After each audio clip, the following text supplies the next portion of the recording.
সুপ্রিয় শিক্ষার্থীরা, আসসালামু আলাইকুম। কেমন আছো সবাই? আশা করি ভালো আছো। আজকে তোমাদের সম্ভাবনার আরেকটি অঙ্ক নিয়ে চলে আসছি। আশা করি আমার এই ভিডিওগুলো তোমরা পার্ট বাই পার্ট যদি দেখো তাহলে সম্ভাবনায় তোমাদের আর কোনো সমস্যা থাকবে না।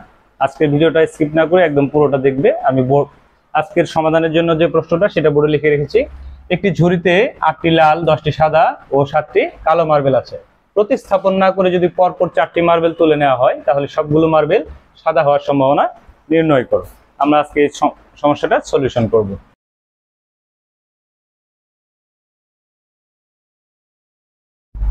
শুরুতে আমরা ঝুড়ির যে সব মার্বেলগুলো আছে সবগুলো মার্বেল একত্রে যোগ করব। লিখব ঝুড়িতে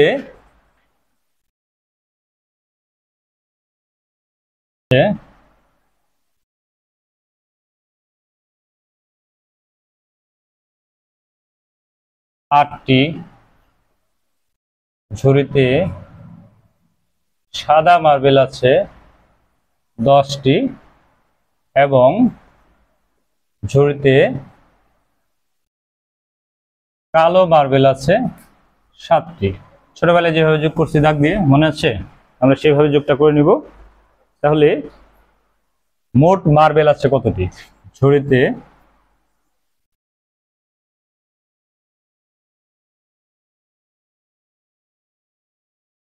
মোট মার্বেল আছে, যোগ করে দিই 10 আর 8 18 সাথে 25টি। মোট যে বিষয়টা সেটাই হচ্ছে সম্ভাবনার ক্ষেত্রে সমগ্র সম্ভাব্য ফলাফল। তাহলে আমরা লিখব সুতরাং সমগ্র সম্ভাব্য ফলাফল 25। এখন আমাদের প্রশ্ন ছিল যে প্রতিস্থাপন না করে যদি পরপর 4টি মার্বেল তুলে নিই। আচ্ছা, তুমি একটা ঝুড়ি থেকে মার্বেলটা উঠাই নিলা, সেই মার্বেলটা উঠানোর পরে আবার ঝুড়ির ভেতরে রাখলা, এটা হচ্ছে প্রতিস্থাপন করা। আর যদি ঝুড়িতে না রাখো তাহলে সেটা হবে প্রতিস্থাপন না করা। এখন তুমি যখন মার্বেলটা উঠায় ফেলবে তাহলে মোট মার্বেল থেকে একটা মার্বেল কমে যাবে এবং যে রঙের মার্বেলটার কথা বলছে সেই রঙের মার্বেলও একটা কমে যাবে। তাহলে পরপর 4টি মার্বেল উঠাবো।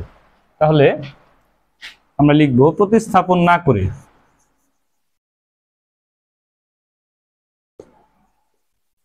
না করে পরপর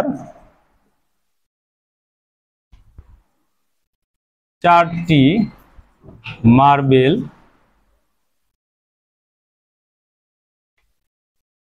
তুলে নিলে সবগুলো মার্বেল সাদা হওয়ার সম্ভাবনা।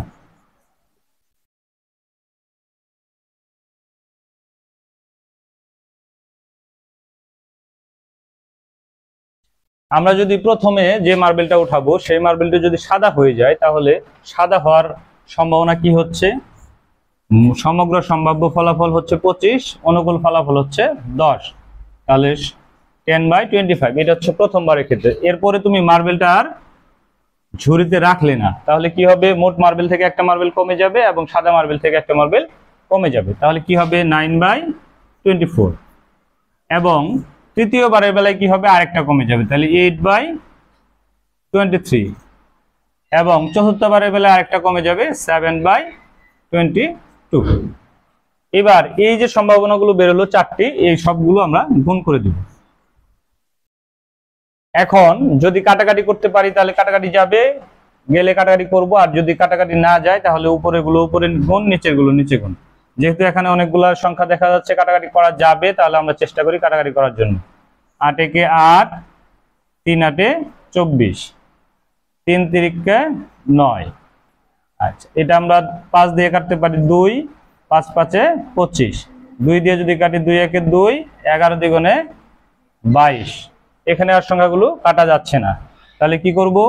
উপরেরটা উপরে গুণ, 3 7 21, 5 23 এবং 11 গুণ করব। 5 23 কত হচ্ছে? 3 5 15, 5 দ্বিগুণে 10 আর 1 11 গুণন 11। 11 দিয়ে গুণ করার নিয়ম জানো? এই যে সংখ্যাটা আছে সেই সংখ্যাটা পুরোটা লিখব, প্রথমটা আর লাস্টেরটা লিখব। 1 5, এই দুটো যোগ করো, 5 আর 1 6, 1 আর 1 2। তাহলে কত হবে 1265। এই হচ্ছে অ্যান্সার। থ্যাংক ইউ আমার সাথে থাকার জন্য।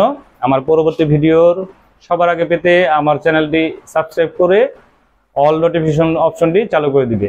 Thank you.